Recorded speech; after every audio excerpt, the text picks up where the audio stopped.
Assalamualaikum warahmatullahi wabarakatuh. Selamat pagi. Kami dari kelompok 5 ingin mempresentasikan hasil analisis dari kelompok kami mengenai masalah Tupperware terancam gulung tikar akibat gagal beradaptasi dengan selera konsumen muda. Sebelumnya, perkenalkan dulu anggota-anggota kami di next slide.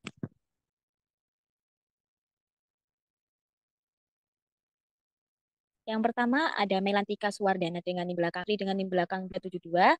Lalu ada Aditya belakang, ada Septi Wiguna Pramesti dengan di belakang 2340. Lalu kita akan langsung masuk ke materi. Materi pertama akan dijelaskan oleh teman saya, yaitu Melantika. Saya persilahkan.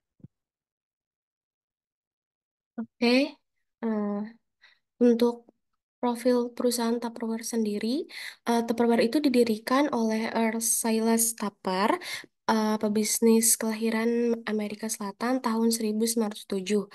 Pada tahun 1938, Tupper mendirikan usaha plastik miliknya sendiri, Earl S. Tupper Company, dan mematenkan produknya dengan nama Polity. Secara resmi, Tupperware dipasarkan di Indonesia tahun 1991.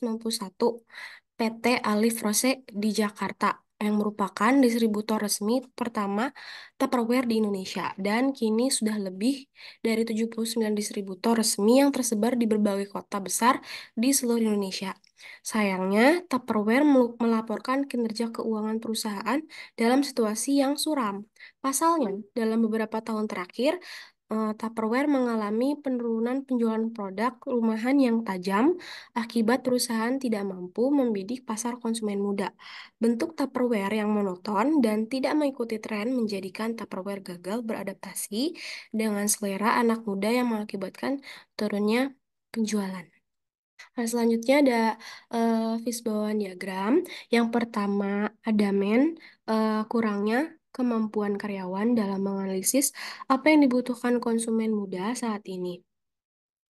Kurangnya kemampuan karyawan dalam menganalisis apa yang dibutuhkan konsumen muda saat ini dapat menjadi faktor penting dalam kegagalan adaptasi Tupperware. Nah, karyawan itu perlu memiliki pemahaman yang baik tentang tren dan preferensi konsumen muda untuk dapat memenuhi kebutuhan mereka secara efektif. Lalu yang kedua ada metode. Nah, di aspek ini eh, tidak melakukan pembaharuan strategi pemasaran, yaitu strategi pemasaran yang ketinggalan zaman itu bisa mengakibatkan Tupperware tidak dapat menjangkau dan menarik konsumen muda. Lalu, penggunaan metode penjualan lama yang sudah tidak efektif di masa kini eh, tidak diperbaharui dan mengakibatkan Tupperware gagal dalam bersaing dengan merek lain yang lebih adaptif dan inovatif. Yang ketiga ada material. Nah, yang pertama ada desain kurang diminati kalangan muda. Nah, desain produk yang tidak menarik ini bagi konsumen muda dapat mengurangi daya tarik produk tersebut dari demografis ini. Lalu, bahan baku pembuatan produk tidak terlalu diminati konsumen muda. Nah, jika bahan baku yang digunakan dalam produk tidak sesuai dengan preferensi konsumen, ini dapat berdampak negatif pada penjualannya. Yang keempat, ada environment, adanya pandemi yang menyebabkan seluruh kegiatan ekonomi mengalami penurunan, sehingga menurunkan minat pembeli dalam membeli produk. Persaingan pasar yang lebih ketat eh, bisa membuat sulit bagi Tupperware untuk mempertahankan posisi mereka. Sedangkan adanya pandemi yang menyebabkan seluruh kegiatan ekonomi itu mengalami penurunan. Dampak pandeminya bisa pada ekonomi secara keseluruhan dapat menurunkan daya daya beli konsumen. Kelima ada mesin. Mesin produk yang tidak berfungsi dengan baik dapat menurunkan kualitas produk dan kurangi investasi dalam teknologi atau peralatan produksi yang efisien. Kurangi investasi dalam teknologi atau peralatan produksi eh, investasi yang tidak memadai dalam teknologi dapat mengakibatkan penurunan efisiensi dan kualitas produk yang dapat berdampak negatif pada penjualan dan reputasi merek. Dan terakhir ada measurement, itu belum memiliki data pengukuran yang tepat mengenai perubahan perilaku konsumen. Tanpa data yang akurat dan relevan tentang perilaku konsumen, Tupperware mungkin akan kesulitan dalam membuat keputusan bisnis yang tepat dan efektif. Untuk selanjutnya, silakan. Oke, saya akan menjelaskan bab YY diagram. Di YY diagram sendiri, di situ ada dua masalah utamanya, yaitu tidak bisa beradaptasi dengan konsumen muda dan tidak bisa melakukan pembaruan di beberapa strategi. Nah, di masalah yang tidak bisa beradaptasi dengan konsumen muda itu ada dua faktor, yaitu faktor pandemi dan harganya tidak terjangkau bagi kalangan muda. Nah, faktor pandemi sendiri itu mengakibatkan minat pembeli turun dan kurangnya inovasi pada desain. Lalu yang harga tidak terjangkau bagi kalangan muda juga menyebabkan pelanggan memilih harga yang lebih murah. Lalu kita masuk ke masalah yang kedua yaitu tidak melakukan pembaruan di beberapa strategi. Itu ada kurangnya investasi dalam teknologi peralatan dan tidak memperbarui strategi pemasaran. Nah, kurangnya investasi dalam teknologi peralatan itu disebabkan karena belum adanya pengembangan produk dan mesin yang menurunkan kualitas produk. Lalu yang tidak memperbarui strategi pemasaran itu karena adanya kurangnya riset pasar dan persaingan pasar yang ketat. Oke, next slide selanjutnya. Lalu kita masuk ke tujuan. Nah, apa sih tujuan kita untuk menganalisis permasalahan Tupperware sendiri? Ada nomor satu yaitu menganalisis penurunan penjualan. Jadi kita bisa tahu mengapa penjualan di Tupperware mengalami penurunan. Lalu ada evaluasi strategi pemasaran. Ketiga, ada pemahaman selera konsumen muda agar kita paham minat-minat konsumen muda itu sekarang seperti apa. Yang keempat, ada pengembangan strategi baru. Setelah kita mengetahui strategi apa yang kita salah, kita bisa memperbarui strategi kita. Oke, di next slide akan dijelaskan oleh teman saya Abai. Abai, saya persilahkan.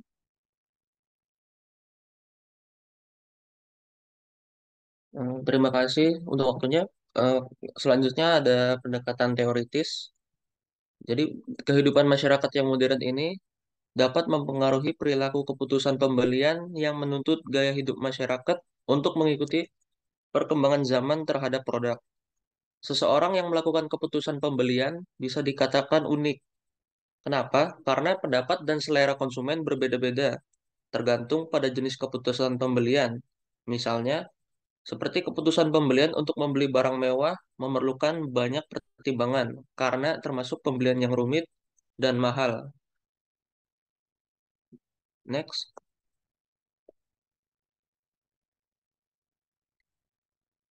Oke.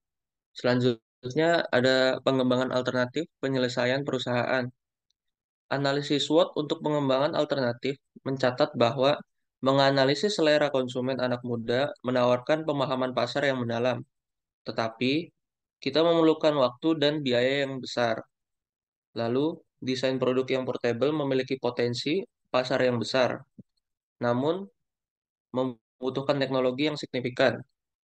Lalu, ketiga, pemakaian warna pastel bisa menimbulkan estetika, namun preferensi konsumen bisa saja berubah-ubah dengan cepat.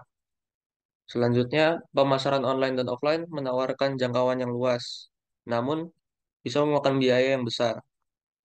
Sementara itu, promosi media sosial relatif lebih murah, tetapi rentan terhadap perubahan algoritma. Lalu ada pemasaran offline melalui bazar, itu menyediakan tempat untuk membangun interaksi, tetapi menimbulkan resiko peniruan produk oleh pesaing. Dalam memilih strategi yang tepat, perlu diperhatikan keseimbangan antara keuntungan dan resiko dari setiap alternatif. Selanjutnya akan dijelaskan oleh teman saya, Septi.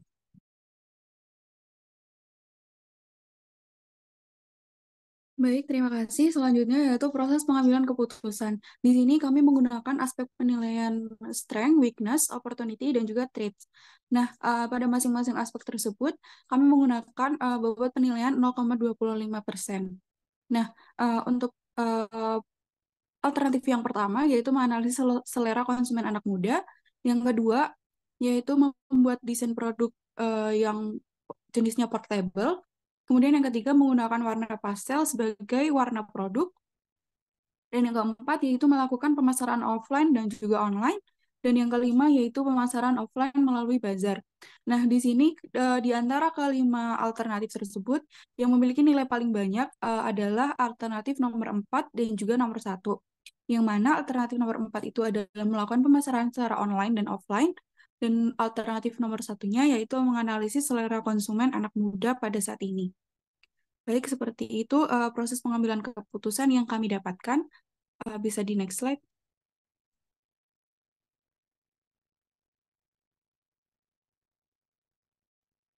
Nah, kemudian berdasarkan data proses pengambilan keputusan yang sudah disebutkan tadi, dapat diketahui bahwa kelima alternatif yang digunakan untuk menyelesaikan permasalahan yang dialami Tupperware ini, alternatif 1 dan juga alternatif 4 memperoleh total skor yang paling tinggi di antara alternatif lainnya. Alternatif 1 memperoleh skor 3,5 dan alternatif 4 memperoleh total skor 4. Dengan begitu, penyelesaian permasalahan yang dapat dilakukan oleh Tupperware untuk mengatasi permasalahan yang sedang terjadi yaitu dapat dilakukan dengan cara melakukan analisis mengenai selera konsumen anak muda era saat ini, kemudian juga dapat melakukan pemasaran secara online yang lebih banyak.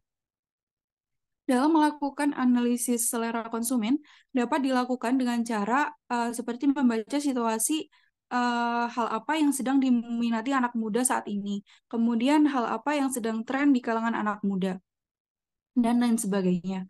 Sedangkan untuk alternatif kedua, yaitu dengan melakukan pemasaran secara online, pemasaran ini dapat dilakukan dengan teknik digital marketing, di mana kita dapat memperkenalkan produk melalui beberapa platform digital seperti website, kemudian sosial media, iklan, dan sebagainya.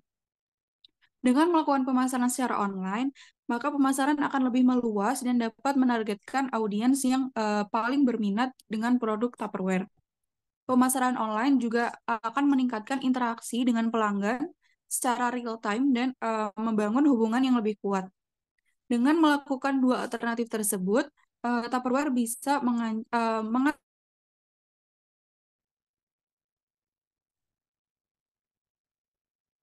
tadi disebutkan bahwasanya skor paling tinggi yaitu ada pada alternatif keempat, yang mana alternatif 4 memperoleh skor sebesar 4 poin. Maka dari itu, penyelesaian permasalahan yang dapat dilakukan oleh Tupperware untuk mengatasi permasalahan yang sedang terjadi dapat dilakukan dengan cara melakukan analisis kembali mengenai selera konsumen muda di era ini dan juga melakukan pemasaran secara online.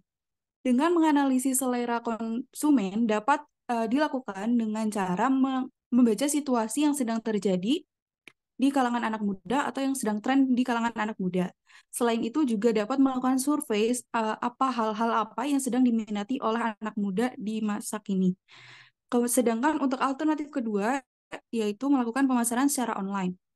Pemasaran ini dapat menggunakan teknik digital marketing di mana kita dapat memperkenalkan produk melalui beberapa platform digital seperti website, sosial media, iklan, dan sebagainya. Dengan melakukan pemasaran secara online, dapat maka pemasaran akan lebih meluas dan dapat menargetkan audiens yang paling berminat dengan produk Tupperware. Pemasaran online juga akan meningkatkan interaksi dengan pelanggan secara real time dan membangun hubungan yang lebih kuat dengan melakukan dua alternatif tersebut. Tupperware bisa mengatasi ancaman gulung tikar dan bisa lebih beradaptasi dengan perubahan-perubahan masa kini.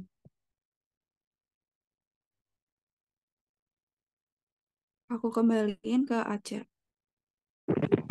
Oke, jadi bisa di next slide sebentar, Mailantika.